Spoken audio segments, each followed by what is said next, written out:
या देवी सर्वभूतेषु मां चंद्रघंटारूपेण संस्थिता नमस्तस्यै नमस्तस्यै नमस्तस्यै नमो नमः। ओम द्रुम दुर्गाय नमः। आज है 21 मार्च 2026। आज दिन है शनिवार। आज चैत मास की नवरात्रि की तृतीया तिथि है और नवरात्रि की तृतीया तिथि पर माँ दुर्गा के तीसरे स्वरूप माँ चंद्रघंटा की पूजा करते हैं और माँ चंद्रघंटा की पूजा विधि और व्रत की कथा की वीडियो चैनल पर अपलोड हो चुकी है। आप लोग जरूर देख लीजिए। और नवरात्रि के तीसरे दिन आप सुनेंगे दुर्गा सप्तशती का चौथा अध्याय। लेकिन आज का अध्याय सुनने से पहले आप सुनेंगे कवच, अर्गला और किलक, क्योंकि इसके बिना पाठ का संपूर्ण फल नहीं मिलता और इसीलिए प्रतिदिन आपको कवच, अर्गिला और किलक सुनना अनिवार्य है। तो अब पूरे भक्ति भाव के साथ माँ दुर्गा का ध्यान करते हुए कवच का पाठ का प्रारंभ करते हैं। सबसे पहले विनियोग है। ओम नमः चंडिकाय। माँ दुर्गा के चंडी रूप को हमारा नमन है। यह भगवान ब्रह्मा जी के द्वारा लिखा गया चंडी कवच है, जिसमें कुल 56 छंद है। चामुंडा देवता, तिगम देवता, जगदम्बा माता इत्यादि का ध्यान करके हम इस दुर्गा सप्तशती के पाठ का प्रारंभ कर रहे हैं। मार्कंडेय जी पितामह ब्रह्मा जी से कह रहे हैं कि हे भगवान ब्रह्मा, जो इस विश्व में गोपनीय है वह रहस्यपूर्ण है तथा जो सभी की रक्षा करता है और हमें अधर्म से बचाता है, साथ ही जिसे अपने अभी तक किसी को दिखाया भी नहीं है, ऐसा कोई साधन या उपाय मुझे बताइए। मार्कंडेय जी इस प्रश्न पर भगवान ब्रह्मा कहते हैं कि उस साधन का नाम तो देवी कवच ही है, जो इस विश्व में अत्यधिक गोपनीय है। वह देवी कवच सभी का कल्याण करने वाला, पवित्रता और पुण्य देने वाला है। आपको इसी का ही जाप करना चाहिए, इससे ही आपका उद्धार होगा। माँ दुर्गा की 9 मूर्तियाँ हैं। माँ दुर्गा का प्रथम स्वरूप है माँ शैलपुत्री, दूसरा स्वरूप है माँ ब्रह्मचारिणी, माँ दुर्गा का तीसरा स्वरूप है माँ चंद्रघंटा और चौथा स्वरूप है माँ कुष्मांडा।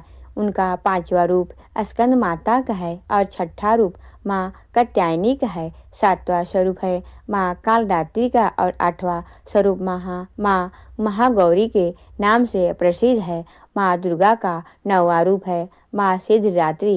यही 9 दुर्गा के रूप हैं, जिसे भगवान ब्रह्मा के द्वारा वेदों के माध्यम से बताया गया है। जो मनुष्य अग्नि में जल रहा हो, सभी ओर से शत्रु से घिर गया हो, विपरीत परिस्थितियों का सामना कर रहा हो और उस समय यदि वह माँ के दुर्गा की शरण में जाता है, उसका कभी भी बुरा नहीं हो सकता है। अर्थात माँ दुर्गा का ध्यान किए जाने पर माँ दुर्गा उसकी हर परिस्थिति में सहायता करती हैं। यदि युद्ध का समय हो और मनुष्य संकटों में घिरा हुआ हो तो भी माँ दुर्गा के प्रभाव से उसका कुछ भी बुरा नहीं होता है। माँ दुर्गा उसके दुख, पीड़ा, भय इत्यादि का नाश कर लेती हैं। जो भी भक्तगण माँ दुर्गा की भक्ति करता है, माँ दुर्गा अवश्य उन्हें अभय दान देती है। जो कोई भी देवी दुर्गा का ध्यान करता है, माँ दुर्गा उसकी हर प्रकार से रक्षा करती हैं और इस बात में कोई भी संशय नहीं है। चामुंडा माता का वाहन प्रेत है और वे उस पर सवारी करती हैं। बाराही माता का वाहन भैंसा है। इंद्री माता का वाहन हाथी है, तो वहीं वैष्णवी माता का वाहन गरुड़ है। भगवान शिव की पत्नी व सभी की ईश्वरी माँ पार्वती का वाहन वृषभ है। कुमारी माता का वाहन मोर है। लक्ष्मी माता कमल के आसन पर विराजमान है और उन्होंने अपने हाथों में भी कमल लिया हुआ है। वे भगवान विष्णु को अत्यधिक प्रिय हैं। वृषभ पर बैठी हुई माँ पार्वती का रंग सफ़ेद है। भगवान ब्रह्मा की पत्नी माँ ब्राह्मणी या माँ सरस्वती हंस पर बैठी हुई हैं और सभी प्रकार के आभूषण पहने हुए हैं। इस प्रकार से माता रानी अपने भिन्न भिन्न रूपों में सभी तरह के योग व शक्तियों को ली हुई हैं। उन्होंने कई प्रकार के आभूषण व रत्न पहने हुए हैं जो उनकी शोभा को बढ़ा रहे हैं। माँ दुर्गा का एक रूप अत्यधिक क्रोध से रथ पर बैठा हुआ है दिखाई देता है जो दुष्टों का नाश करने के लिए है। वे अपने हाथ में शंख, सुदर्शन चक्र, गदा, हल, मूसल इत्यादि लिए हुए हैं। इसके अलावा उन्होंने अपने हाथ में खेडक, तोमर, परशु, पास, त्रिशूल तथा उत्तम कोटि का धनुष भी लिया हुआ है। माँ दुर्गा दैत्यों और दुष्टों व राक्षसों का नाश कर देती हैं, भक्तों का कल्याण करती हैं तथा देवताओं का सदैव हित करती हैं। इसी उद्देश्य के तहत ही उन्होंने भिन्न भिन्न भांति के अस्त्र शस्त्र लिए हुए हैं। माँ दुर्गा के महारुद्र, प्रलयकारी, पराक्रमी, महाशक्तिशाली, अत्यधिक उत्साही का भय का नाश कर देने वाले इस रूप को हम सभी नमस्कार करते हैं। माँ देवी के उस प्रलयकारी रूप की ओर देखना भी बहुत मुश्किल है जो शत्रु का भाव बढ़ाने का कार्य करता है। पूर्व दिशा में इंद्री देवी मेरी रक्षा कीजिए, आग्नेय दिशा में अग्नि देवी मेरी रक्षा कीजिए, दक्षिण दिशा में बाराही माता, नेत्रकोण में खड्ग धारिणी माँ, पश्चिम दिशा में बारोड़ी देवी और बाव्य कोण में मृगवाहिनी देवी मेरी रक्षा कीजिए, उत्तर दिशा में माँ कुमारी, ईशान कोण में शूलधारिणी आकाश से अर्थात ऊपर से माँ ब्राह्मणी तथा नीचे अर्थात पाताल लोक से माँ वैष्णवी मेरी रक्षा कीजिए। राक्षसों के शव को अपने वाहन के रूप में उपयोग में लाने वाली माँ चामुंडा देवी आप दसों दिशाओं से मेरी रक्षा कीजिए। आगे से माँ जया तथा पीछे से माँ विजया आप मेरी रक्षा कीजिए। माँ अजिता मेरे वाम भाग में और दक्षिण दिशा में अपराजिता देवी मेरी रक्षा करे। मेरे सिर की रक्षा उध तनु देवी और माँ उमा मेरे सिर की रक्षा करे अर्थात उसमें वास करे। आप मेरे ललाट की मालाधारी के रूप में और भव का यशस्विनी के रूप में संरक्षण करे। भव के बीच में त्रिनेत्र के रूप में और नाक की यम घंटा के रूप में रक्षा करे। दोनों आँखों के बीच में शंख माता के रूप में और कानों के द्वार वासनी के रूप में रक्षा करे। मेरे कपाल की कालिका के रूप में और कानों के मूल की शंकरी देवी रक्षा करे। नसिका की सुगंधा देवी और होठ के ऊपरी भाग की चर्चिका देवी रक्षा करे। होठ के निचले भाग की रक्षा अमृतकला देवी और जीभ की सरस्वती देवी रक्षा करे। मेरे दांतों की कुमारी देवी, कंठ की चंडिका देवी, घंटिका की चित्रघंटा देवी और तालु की महामाया देवी रक्षा करे। मेरी ठोड की कामाक्षी देवी, वाणी की सर्वमंगला देवी और गिरवा के भद्रकाली तथा मेरी दंड की धनुर्धारी देवी रक्षा करे। बाहरी दंड के नीलगिरिवा देवी, कंठ नलिका की ललकोरी देवी, कंधों की खड्ग देवनी देवी और भुजाओं की वज्रधारिणी देवी रक्षा करे। दोनों हाथ की दंडनी देवी, अंगुलियों की जगदम्बा माता, नाखूनों की सुलेश्वरी देवी और पेट की कुलेश्वरी देवी रक्षा करे। आस्तनों की महादेवी, मन की शोक विनाशिनी देवी, हृदय की ललिता देवी और उदर की सुरधारिणी देवी रक्षा करे। नाभि की कामनी देवी, गुहा की गुहेश्वरी देवी, लिंग की पुतना व कामिका देवी तथा गुदा की महेशवासिनी देवी रक्षा करे। कटभाग की भगवती देवी, घुटनों की विंध्यवासिनी देवी, जांघों की महाबला देवी रक्षा करे और सभी कामनाओं को पूर्ण करे। मेरी घुटनों की नारसंगी देवी, पैरों की आगे भाग की तेजस्वी देवी, पैरों की अंगुलियों की श्री देवी और पैरों के तले की तलवासिनी देवी रक्षा करे। पैरों के नाखूनों की तिष्ठा कराली देवी, केशों की उदेश्वरी देवी, रोम छिद्रों की कुबेरी देवी तथा त्वचा की बागेश्वरी देवी रक्षा करे। माँ पार्वती देवी मेरे रक्त, मांस, हड्डियाँ इत्यादि की रक्षा करे। आंतों की कालरात्रि देवी और पित्त की मुगिटेश्वरी देवी रक्षा करे। पद्म कोशों की पद्मावती देवी, कफ की चूड़ामणि देवी, नाखूनों की धार की ज्वालामुखी देवी और शरीर की संधियों की अभगा देवी रक्षा करे। मेरे वीर की रक्षा माँ ब्राह्मणी देवी, छाया की क्षतेश्वरी देवी तथा धर्मधारिणी देवी मेरे अहंकार व मन और बुद्धि की रक्षा करे। हे माँ दुर्गा, आप मेरे प्राणों, ज्ञान, उदान की समान रूप से रक्षा करें। हस्ता देवी मेरे प्राणों की रक्षा करे और मेरा कल्याण करे। आप मेरी सभी इंद्रियों, रस, रूप, गंध, शब्द व स्पर्श में बसती हैं। हे नारायणी देवी, आप मेरे सत्गुण, रजगुण व तमोगुण की रक्षा करें। मेरे आयु की वाराही देवी, वैष्णवी देवी, धर्म की, यश व कीर्ति की लक्ष्मी देवी तथा धन और विद्या की चक्रवी देवी रक्षा करे। इंदिरा देवी मेरे गोत्र की चंडी देवी, मेरे पशु की महालक्ष्मी देवी, मेरे पुत्र और भैरवी देवी मेरी पत्नी की रक्षा करे। मेरे पथ की सुभक्ता देवी और उस मार्ग में क्षेमकरी देवी, राजा के दरबार में महालक्ष्मी देवी तथा सभी जगह निवास करने वाली विजय देवी मेरे भय की रक्षा करे। हे माँ दुर्गा, जो भी स्थान या अंग इस देवी कवच में रह गया है और वह अभी भी रक्षा करने योग्य है, तो आप उसकी भी रक्षा कीजिए। आप मेरे पापों का नाश करके मेरा उद्धार कीजिए। माँ दुर्गा के आज्ञा के बिना कोई भी व्यक्ति इस विश्व में एक कदम भी आगे नहीं बढ़ सकता है। हम यदि कहीं भी जा रहे हैं तो हमें अवश्य इस देवी कवच का पाठ करना चाहिए और उसके बाद ही प्रस्थान करना चाहिए। इसे दुर्गा रक्षा कवच के पाठ से हमें हर जगह लाभ व सफलता मिलती है और हमारे सभी काम बन जाते हैं। हम जब भी माँ दुर्गा का ध्यान करते हैं वैसे ही हमारे सभी काम बनते चले जाते हैं। उस व्यक्ति को इस पृथ्वी पर बिना किसी तुलना के परम यश और वैभव प्राप्त होता है। जो भी भक्तगण इस देवी रक्षा कवच का पाठ करता है उसका भय समाप्त हो जाता है, युद्ध में उसकी विजय होती है तथा वह तीनों लोकों में पूजनीय हो जाता है। देवी माता का यह रक्षा कवच देवताओं तक के लिए बहुत दुर्लभ है। जो व्यक्ति इसी देवी कवच का तीनों समय श्रद्धा भाव के साथ पढ़ता है उसे देवी माता की कृपा से तीनों लोकों में विजय मिलती है। वह अकाल मृत्यु के भय से दूर हो जाता है तथा 100 वर्षों से भी अधिक समय तक जीवित रहता है। इसे दुर्गा कवच के पाठ से व्यक्ति के शरीर में होने वाले हर तरह के रोग समाप्त हो जाते हैं, उसके शरीर में बनने वाले विष भी समाप्त हो जाते हैं तथा कोई भी रोग उसका कुछ भी बिगाड़ नहीं सकता है। जो भी मनुष्य इस दुर्गा रक्षा कवच को अपने हृदय में धारण कर लेता है उस पर इस पृथ्वी पर होने वाले सभी तरह के अभिचारक मंत्र तंत्र का प्रभाव समाप्त हो जाता है।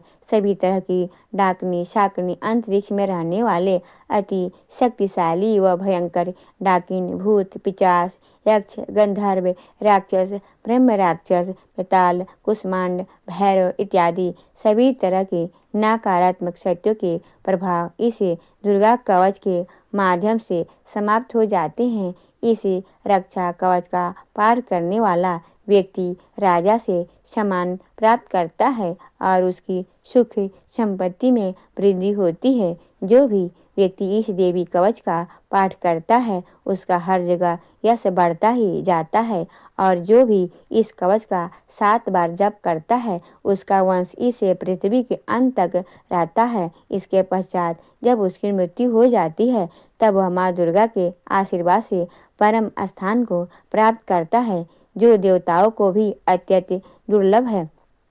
उसे महामाया का प्रसाद मिलता है और उसकी मुक्ति हो जाती है। वह माँ दुर्गा के आशीर्वाद से सुंदर रूप को धारण करता है और भगवान शिव के समान आनंद प्राप्त करता है।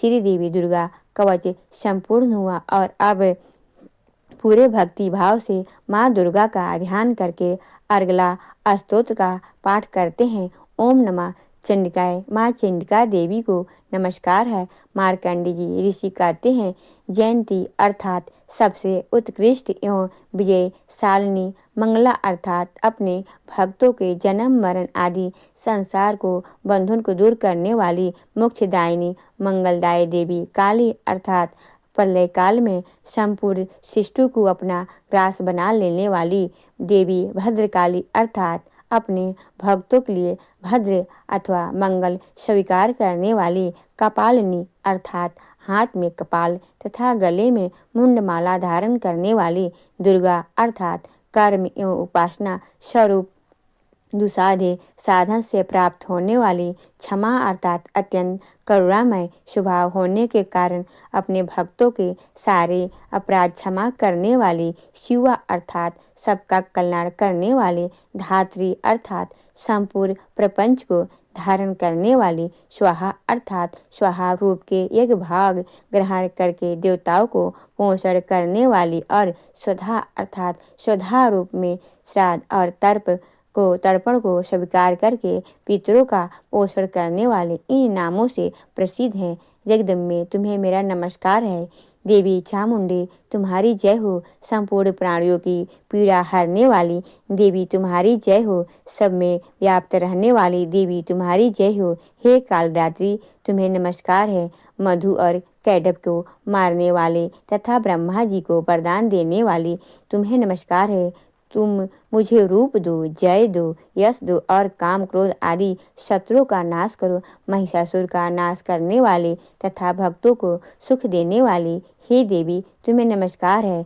तुम रूप दो, जय दो, यश दो और काम क्रोध आदि शत्रुओं का नाश करो। रक्त बीज का वध और चामुंड का विनाश करने वाली हे देवी तुम रूप दो, जय दो, यश दो और काम क्रोध आदि शत्रुओं का नाश करो। शुंभ और निशुंभ तथा ध्रुम लोचन का मर्दन करने वाली हे देवी तुम रूप दो, जय दो, यश दो और काम क्रोध आदि शत्रुओं का नाश करो। सबके द्वारा वंदित युगल चरणों वाले तथा संपूर्ण सौभाग्य प्रदान करने वाली हे देवी तुम रूप दो, जय दो, यश दो और काम क्रोध आदि शत्रुओं का नाश करो। हे देवी तुम्हारे रूप और चरित्र अर्चित्र हैं। तुम समस्त शत्रुओं का विनाश करने वाली हो। तुम रूप दो, जय दो, यश दो और काम क्रोध आदि शत्रुओं का नाश करो। पापों को दूर करने वाली हे चंडिके जो भक्ति पूर्वक तुम्हारे चरणों में सर्वदा मस्तक झुकाते हैं उन्हें रूप दो, जय दो, यश दो और उनके काम क्रोध आदि शत्रुओं का नाश करो। रोगों का नाश करने वाली हे चंडिके जो भक्ति पूर्वक तुम्हारी स्तुति करते हैं उन्हें रूप दो, जय दो, यश दो और उनके काम क्रोध आदि शत्रुओं का नाश करो। हे चंडिके इस संसार में जो भक्ति पूर्वक तुम्हारी पूजा करते हैं उन्हें रूप दो, जय दो, यश दो और उनके काम क्रोध आदि शत्रुओं का नाश करके मुझे सौभाग्य और आरोग्य दो, परम सुख दो। रूप दो, जय दो, यश दो और मेरे काम क्रोध आदि शत्रुओं का नाश करो। जो मुझसे द्वेष रखते हैं उनका नाश और मेरे बल की बुद्धि करो। रूप दो, जय दो, यश दो और मेरे काम क्रोध आदि शत्रुओं का नाश करो। हे देवी मेरा कल्याण करो, मुझे उत्तम संपत्ति प्रदान करो। रूप दो, जय दो, यश दो और मेरे काम क्रोध आदि शत्रुओं का नाश करो। हे अंबिके देवता और असुर दोनों के ही अपने माथे के मुकुट की मड़ियों को तुम्हारे चरण में घिसते रहते हैं। तुम रूप दो, जय दो, यश दो और काम क्रोध आदि शत्रु का नाश करो। तुम अपने भक्तजनों को विद्वान, यशस्वी और लक्ष्मीवान बनाओ तथा रूप दो, जय दो, यश दो और उनके काम क्रोध आदि शत्रु का नाश करो। प्रचंड दैत्यों का दर्भ का दलन करने वाली हे चंडिके मुझे शरणागत को रूप दो, जय दो, यश दो और मेरे काम क्रोध आदि शत्रुओं का नाश करो। चतुर्मुख ब्रह्मा जी के द्वारा प्रशंसित चार भुजाधारिणी हे परमेश्वरी तुम रूप दो, जय दो, यश दो और काम क्रोध आदि शत्रु का नाश करो। हे देवी अंबिके भगवान विष्णु नित्य निरंतर भक्ति पूर्वक तुम्हारी स्तुति करते हैं। तुम रूप दो, जय दो, यश दो और काम क्रोध आदि शत्रु का नाश करो। हिमालय कन्या पार्वती के पति महादेव जी द्वारा प्रशंसित होने वाली हे परमेश्वरी तुम रूप दो, जय दो, यश दो और काम क्रोध आदि शत्रुओं का नाश करो। और सचितापति इंद्र के द्वारा सद्भाव से पूजित होने वाली हे परमेश्वरी तुम रूप दो, जय दो, यश दो और काम क्रोध आदि शत्रुओं का नाश करो। प्रचंड भुज डंडों वाले दैत्यों का घमंड चूर करने वाली हे देवी तुम रूप दो, जय दो, यश दो और काम क्रोध आदि शत्रुओं का नाश करो। हे देवी अंबिके, तुम अपने भक्तों जनों को सदा असीम आनंद प्रदान करती रहती हो। मुझे रूप दो, जय दो, यश दो और मेरे काम क्रोध आदि शत्रु का नाश करो। मन की इच्छा के अनुसार चलने वाली मनोहर पत्नी प्रदान करो, जो दुर्गम संसार सागर से तारने वाली तथा उत्तम कुल से उत्पन्न हुई हो। जो मनुष्य इस अर्गला स्तोत्र का पाठ करके सप्तशती रूपी महास्तोत्र का पाठ करता है, वह सप्तशती की जप संख्या में गिनने वाले श्रेष्ठ फल को प्राप्त होता है। साथ ही वह प्रचुर संपत्ति भी प्राप्त कर लेता है। अर्गला स्तोत्र संपूर्ण हुआ। तिलक स्तोत्र। ओम नमः चंडिकाय। मार्कंडेय जी कहते हैं, चंडिका देवी को नमस्कार है। विशुद्ध ज्ञान के जिनका शरीर है, तीनों वेद ही जिनके तीनों वेद दिव्य नेत्र हैं और जो कल्याण प्राप्ति के हेतु हैं तथा अपने मस्तक पर अर्धचंद्र का मुकुट धारण करते हैं, उन भगवान शिव को नमस्कार है।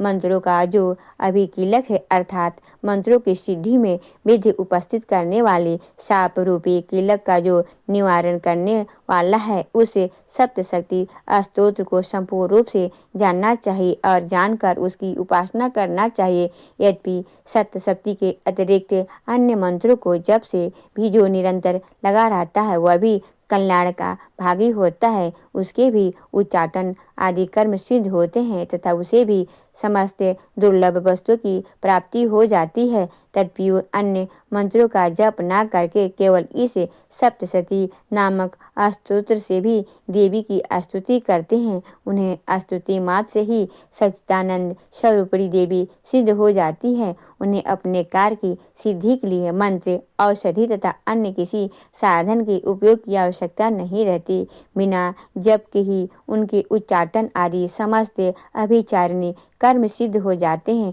इतना ही नहीं, उनकी संपूर्ण अभीष्ट वस्तु भी सिद्ध हो जाती है। लोगों के मन में यह शंका थी कि जब केवल सप्तशती की उपासना से अथवा सप्तशती की छोड़कर अन्य मंत्रों की उपासना से भी समान रूप से सब कार्य सिद्ध होते हैं, तब इनमें श्रेष्ठ कौन सा साधन है। लोगों की इस शंका को सामने रखकर भगवान शंकर ने अपने पास आए हुए जिज्ञासुओं को समझाया कि वह सप्तशती नामक संपूर्ण स्तोत्र की सर्वश्रेष्ठ एवं कल्याणमय है। तदंतर भगवती चंडिका के सप्तशती नामक स्तोत्र को महादेव जी ने गुप्त कर दिया। सप्तशती के पाठ से जो पुण्य प्राप्त होता है, उनकी कभी समाप्ति नहीं होती, परंतु अन्य मंत्रों के जप से उत्पन्न पुण्यों की समाप्ति हो जाती है। अतः भगवान शिव ने अन्य मंत्रों की अपेक्षा जो सप्तशती की श्रेष्ठता का निर्णय किया, उसे यथार्थी जानना चाहिए। अन्य मंत्रों का जप करने वाला पुरुष यदि सप्तशती के स्तोत्र और जप का अनुष्ठान कर ले, तो वह भी पूर्ण रूप से ही कल्याण का भागी होता है। इसमें तनिक भी संदेह नहीं है। जो साधक कृष्ण पक्ष की चतुर्दशी तिथि अथवा अष्टमी को एकाग्रचित्त होकर भगवती की सेवा में अपना सर्वस्व समर्पित कर देता है और फिर उसे प्रसाद रूप में ग्रहण करता है, उसी पर भगवती प्रसन्न होती हैं, अन्यथा उसकी प्रसन्नता नहीं प्राप्त होती। इस प्रकार सिद्धि के प्रतिबंधक रूप कीलक के द्वारा महादेव जी ने इसे स्तोत्र के लिखित कर रखा है, जो पूर्वोक्त रीति से निष्क्रिय करके इस सप्तशती स्तोत्र का प्रतिदिन स्पष्ट उच्चारक पूर्वक पाठ करता है, वह मनुष्य सिद्ध हो जाता है। वहीं देवी का पार्षद होता है और वहीं गंधर्व भी होता है। सर्वत्र विचरते रहने पर भी इस संसार में उसे कहीं भी भय नहीं होता। वह अमृत के वश में नहीं पड़ता तथा देह त्यागने के बाद वह मोक्ष प्राप्त कर लेता है। अतः कीलन को जानकर उसका परिहार करके ही सप्तशती का पाठ प्रारंभ करें। जो ऐसा नहीं करता उसका नाश हो जाता है। इसीलिए कीलक और निष्क्रिय का ज्ञान प्राप्त करने पर ही यह स्तोत्र निर्दोष होता है और विद्वान पुरुष इस निर्दोष स्तोत्र का पाठ प्रारंभ करते हैं। स्त्रियों में जो भी कुछ सौभाग्य आदि दृष्टि गोचर होता है, वह सब देवी के प्रसाद का ही फल है। अतः इस कल्याणमय स्तोत्र का सदा जाप करना चाहिए। इस स्तोत्र का मंद स्वर में पाठ करने पर स्वलभ के फल की प्राप्ति होती है और उच्च स्वर में पाठ करने से पर पूर्ण फल की सिद्धि होती है। अतः उच्च स्वर में ही इसका पाठ प्रारंभ करना चाहिए। इसके प्रसाद से ऐश्वर्य, सौभाग्य, आरोग्य, संपत्ति, शत्रुनाश तथा परम मोक्ष की भी सिद्धि होती है। उस कल्याणमयी जगदम्बा की स्तुति मनुष्य क्यों नहीं करते। कीलक स्तोत्र संपूर्ण हुआ और अब दुर्गा सप्तशती के चौथे अध्याय का श्रवण करते हैं। दुर्गा सप्तशती के चौथे अध्याय में इंद्र आदि देवताओं द्वारा देवी की स्तुति का वर्णन किया गया है। चौथे अध्याय में ऋषि कहते हैं, अत्यंत पराक्रमी दुरात्मा महिषासुर तथा उसके दैत्य सेना के देवी के हाथ से मारे जाने पर इंद्र आदि देवता प्रणाम के लिए गर्दन तथा कंधे झुकाकर उन भगवती दुर्गा का उत्तम वचनों द्वारा स्तवन करने लगे। उस समय उनके सुंदर अंगों में अत्यंत हर्ष के कारण रोमांच हो आया था। देवता बोले, संपूर्ण देवताओं की शक्ति का समुदाय ही इसका स्वरूप है तथा इन देवी ने अपनी शक्ति से संपूर्ण जगत को व्याप्त कर रखा है। समस्त देवताओं और महर्षियों की पूजनीय है। उस जगदम्बा को हम भक्ति पूर्वक नमस्कार करते हैं। वे हम लोगों को कल्याण करें। जिनके अनुपम प्रभाव और बल का वर्णन करने से भगवान शेषनाग, ब्रह्मा जी तथा महादेव जी भी समर्थ नहीं है। हे भगवती, वे भगवती चंडिका संपूर्ण जगत का पालन एवं अशुभ भय का नाश कर का विचार करे। जो पुण्य और आत्माओं को घरों में स्वर ही लक्ष्मी रूप में, पापियों के यहाँ दरिद्रा के रूप में, शुद्ध अंतकरण वाले पुरुषों के हृदय में बुद्धि रूप में, सत्पुरुषों के श्रद्धा रूप में तथा कुलीन मनुष्यों के लज्जा रूप में निवास करती हैं। उन आप भगवती दुर्गा को हम नमस्कार करते हैं। हे देवी, आप संपूर्ण विश्व का पालन कीजिए। हे देवी, आपके इस अचित्र्य रूप का अशोक का नाश करने वाले भारी पराक्रम तथा समस्त देवताओं और देवतों के समक्ष युद्ध में प्रकट किए गए आपके अद्भुत चरित्रों का हम किस प्रकार वर्णन करें। आप संपूर्ण जगत की उत्पत्ति में कारक हैं। आप में सत्वगुण, रजोगुण और तमोगुण, यह तीनों गुण मौजूद हैं, तो भी दोषी के साथ आपका संसार नहीं जान पड़ता। भगवान विष्णु और महादेव जी आदि देवता भी आपका पार नहीं पाते। आप ही सबका आश्रय हैं। यह समस्त जगत आपका अंशभूत है, क्योंकि आप सबकी आदिभूता, व्याप्तकृता, परा प्रकृति हैं।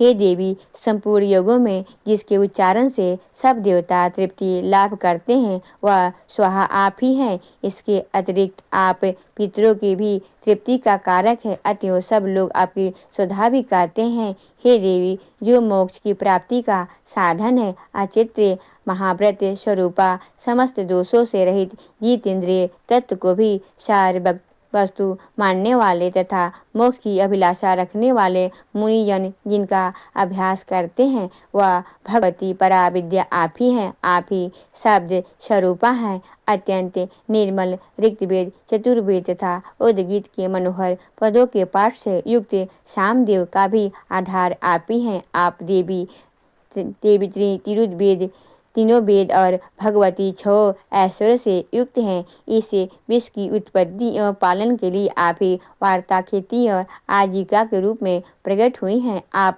संपूर्ण जगत की घोर पीड़ा का निवास करने वाली हैं। हे देवी, जिससे समस्त शास्त्रों के सार का ज्ञान होता है, वह मेधा शक्ति आप ही हैं। दुर्गम भवसागर से पार उतारने वाली नौका रूप दुर्गा देवी भी आप ही हैं। आपका कहीं भी आसक्ति नहीं है। कैटभ के शत्रु भगवान विष्णु के वक्ष स्थल में एकमात्र निवास करने वाली भगवती लक्ष्मी तथा भगवान चंद्रशेखर द्वारा सम्मानित गौरी देवी आप ही हैं।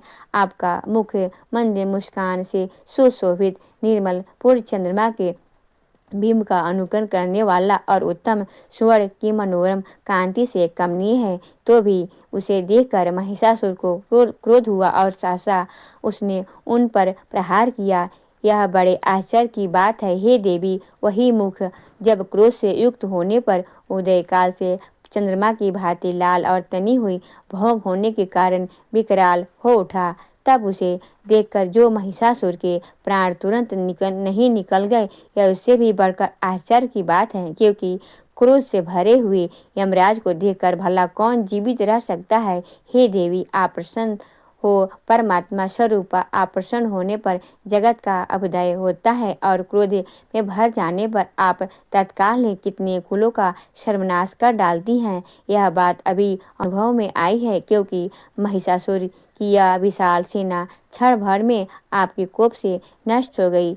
सदा अभय दान करने वाली आप जिन पर प्रसन्न होती हैं वे ही देश में सम्मानित हैं। उन्हीं को ही धन और यश की प्राप्ति होती है। उन्हीं का धर्म कभी शिथिल नहीं होता तथा वे ही अपने हष्ट पुष्ट स्त्री पुत्र और मित्रों के साथ धन्य माने जाते हैं। हे देवी, आपकी कृपा से पुण्यात्मा पुरुष प्रतिदिन अत्यंत श्रद्धापूर्वक सदा सब प्रकार के धर्माकुल कर्म करता है और उसके प्रभाव से स्वर्गलोक को जाता है। इसलिए आप तीनों लोकों में निश्चय ही मनवांछित फल देने वाली हैं। हे माँ दुर्गे, आप स्मरण करने पर सब प्राणियों का भय हर लेती हैं और स्वस्थ पुरुषों द्वारा चिंतन करने पर इन्हें परम कल्याणमय बुद्धि प्रदान करती हैं। दुख, दरिद्र और भय हरने वाली हे देवी, आपके सिवा दूसरी कौन है जिसका चित्त सबका उपकार करके लिए सदा ही याद रहता हो। हे देवी, इन राक्षसों के मारने से संसार को सुख मिले तथा यह राक्षस चिरकाल तक नरक में रहने के लिए भले ही पाप करते रहो, इस समय संग्राम से मृत्यु को प्राप्त होकर स्वर्ग लोक में जाए। निश्चय ही यही सोचकर आप शत्रु का वध करती हैं। आप शत्रु पर शस्त्रों का प्रहार क्यों करती हैं? समस्त असुरों को दृष्टिपात माँ से ही भस्म क्यों नहीं कर देती? इसमें एक रहस्य है। यह शत्रु भी हमारे शस्त्र से पवित्र होकर उत्तम लोकों में जाएं। इस प्रकार उनके प्रति भी आपका विचार अत्यंत उत्तम रहता है। खड्ग के तेज पुंज की भयंकर तृप्ति से तथा आपके त्रिशूल के अग्रभाव से धन्यभूत प्रभा से चौधिया होकर जो असुरों की आंखें फूट नहीं गई, उसके कारण यही था कि वे मनोहर रश्मियों से युक्त चंद्रमा के समान आनंद प्रदान करने वाले आपके इस सुंदर मुख का दर्शन करते थे। हे देवी, आपका शील दुराचारियों के बुरे बर्ताव को दूर करने वाला है। साथ ही यह रूप ऐसा है जो कभी चिंतन में भी नहीं आ सकता और जिसकी कभी दूसरों को तुलना भी नहीं हो सकती तथा आपका बल और पराक्रम तो उन दैत्यों का भी नाश कर देने वाला है जो कभी देवताओं के पराक्रम का भी नष्ट कर चुके थे। इस प्रकार आपने शत्रु पर भी अपनी दया ही प्रकट की है। वरदायिनी हे देवी, आपके इस पराक्रम की किसके साथ तुलना हो सकती है तथा शत्रु को भय देने वाला एवं अत्यंत मनोहरम ऐसा रूप भी आपके सिवा और कहाँ है। हृदय में कृपा और युद्ध में निष्ठुरता, यह दोनों बातें तीनों लोगों के भीतर केवल आप में ही देखी गई है। हे माता, आपने शत्रु का नाश करके इस समस्त त्रिलोकों की रक्षा की है। उन शत्रुओं को भी युद्ध भूमि में मारकर स्वर्गलोक में पहुंचाया है तथा उन्मत्त दैत्यों को प्राप्त होने वाले हम लोगों के भय को भी दूर कर दिया है। आपको हमारा नमस्कार है। हे देवी, आप शूल से हमारी रक्षा करें। हे अंबिके, आप खड्ग से हमारी रक्षा करें तथा घंटा की ध्वनि और धनुष के डंकार से भी हम लोगों की रक्षा करें। हे चंडिके, पूर्व, पश्चिम और दक्षिण दिशा में आप हमारी रक्षा करें तथा हे ईश्वरी, अपने त्रिशूल से घुमाकर आप उत्तर दिशा में भी हमारी रक्षा करें। तीनों लोकों में आपके जो परम सुंदर एवं अत्यंत भयंकर रूप विचरते हैं, उन्हें के द्वारा भी आप हमारी तथा इस भूलोक की रक्षा करें। हे अंबिके, आपके कर पल्लों की शोभा पाने वाले खड्ग, शूल और गदा आदि जो भी अस्त्र हो, उन सब के द्वारा आप सब ओर से हम लोगों की रक्षा करें। तब ऋषि कहते हैं, इस प्रकार जब देवताओं ने जगत माता दुर्गा की स्तुति और नंदन बन के दिव्य पुष्पों एवं गंध, चंदन आदि के द्वारा उनका पूजन किया, फिर सबने मिलकर जब भक्ति पूर्वक दिव्य धूपों की सुगंध निवेदन की, तब देवी ने प्रसन्न वदन होकर प्रणाम करते हुए सब देवताओं से कहा। देवी बोली, देवताओं, तुम सब लोग मुझसे जिस वस्तु की अभिलाषा रखते हो उसे मांगो। देवता बोले, भगवती ने हमारी सब इच्छा पूर्ण कर दी है, अब कुछ भी बाकी नहीं है, क्योंकि हमारा यह शत्रु महिषासुर मारा गया है।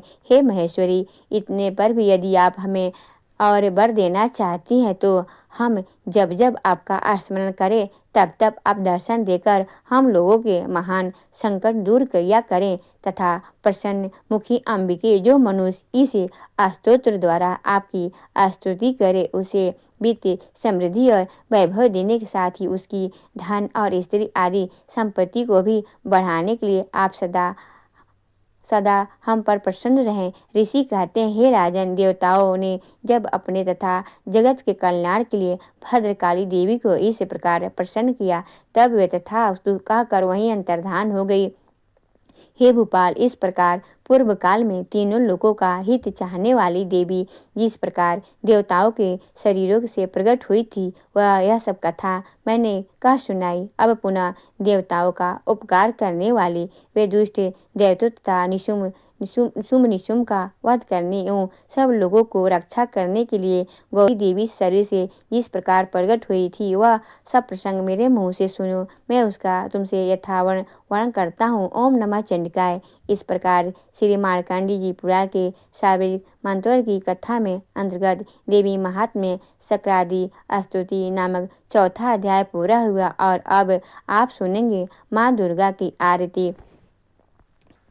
ओम जय अम्बे गौरी मैया, जय श्यामा गौरी। मैया जी को निशे दिन ध्यावत, तुमको निशे दिन ध्यावत, हरि ब्रह्मा शिवरी।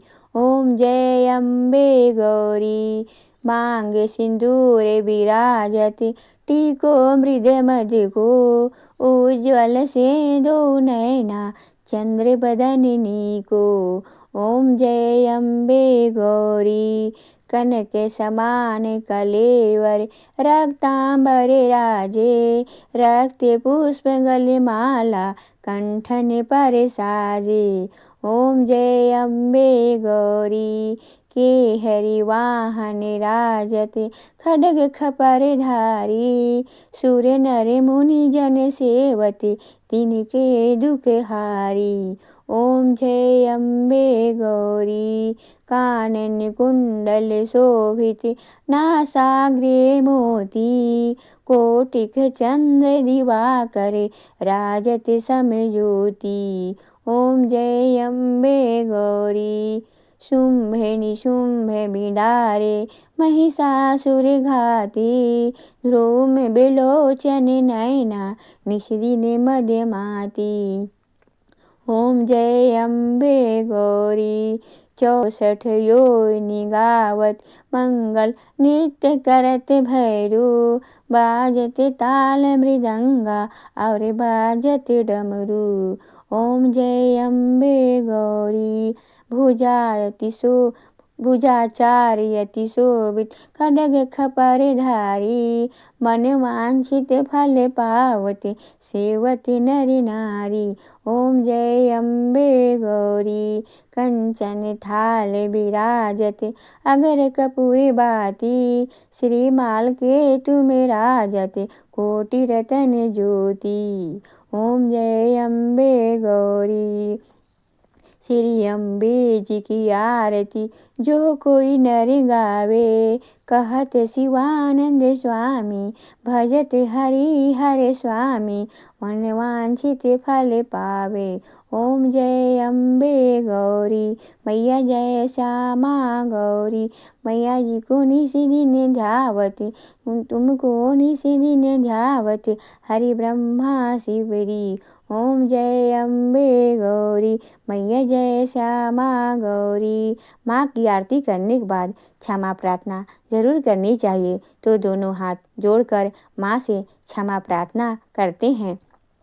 हे परमेश्वरी, मेरे द्वारा दिन रात बहुत से अपराध होते रहते हैं। मुझे अपना दास समझकर मेरे उन अपराधों को आप कृपा पूर्वक क्षमा करिए। हे परमेश्वरी, मैं आवाहन करना नहीं जानता, विसर्जन करना भी नहीं जानता तथा पूजा करने का ढंग भी नहीं जानता। हे माँ, मुझे क्षमा करिए। हे देवी सुरेश्वरी, मैंने जो मंत्रहीन अर्थात ना मंत्रों को जानता हूँ, क्रियाहीन अर्थात न क्रियाओं को जानता हूँ और भक्तिहीन अर्थात ना भक्ति के प्रकार जानता हूँ, मैंने जो मंत्रहीन, क्रियाहीन और भक्तिहीन पूजन किया है वह सब आपकी कृपा से पूरे हो। सैकड़ों अपराध करने के बाद भी जो आपकी शरण में आके जगदम्बा कहकर पुकारता है उसे वह गति प्राप्ति होती है जो ब्रह्मा आदि देवताओं के लिए भी पाना आसान नहीं है। हे जगदम्बे, मैं अपराधी हूँ किंतु आपकी शरण में आया हूँ। इस समय दया का पात्र हूँ, आप चाहे जैसा चाहे वैसा करें। हे देवी परमेश्वरी, अज्ञानवश भूल से या बुद्धि भ्रष्ट होने के कारण मैंने जो भी न्यूनता या अधिकता कर दी है वह सब क्षमा करें और प्रसन्न हो। हे सच्चिदानंद स्वरूपा परमेश्वरी, जगत माता कामेश्वरी, आप प्रेम पूर्वक मेरी यह पूजा स्वीकार करें और मुझ पर प्रसन्न रहें। हे देवी सुरेश्वरी, आप गोपनीय से भी गोपनीय वस्तु की रक्षा करने वाली हैं। मेरे निवेदन किए हुए इस जप को ग्रहण करिए। आपकी कृपा से मुझे सिद्धि की प्राप्ति हो। इस प्रकार क्षमा प्रार्थना मंत्र के पाठ से दुर्गा माता आपके जाने अनजाने में हुए सारे अपराधों को क्षमा करती हैं। कृपा और उनकी कृपा से देव आपके ऊपर बनी रहती हूँ। तो दोस्तों, उम्मीद करती हूँ आज की वीडियो आपको ज़रूर पसंद आई होगी। वीडियो अच्छी लगी हो तो लाइक कीजिए, संभव हो तो वीडियो को शेयर भी कीजिए और चैनल पर पहली बार आए हैं तो सब्सक्राइब करके बेल आइकन को ज़रूर प्रेस कर दीजिए। अगर आपको आज की वीडियो अच्छी लगी है तो मैं मिलती हूँ आपसे अगली वीडियो में। तब तक के लिए जय माता दी।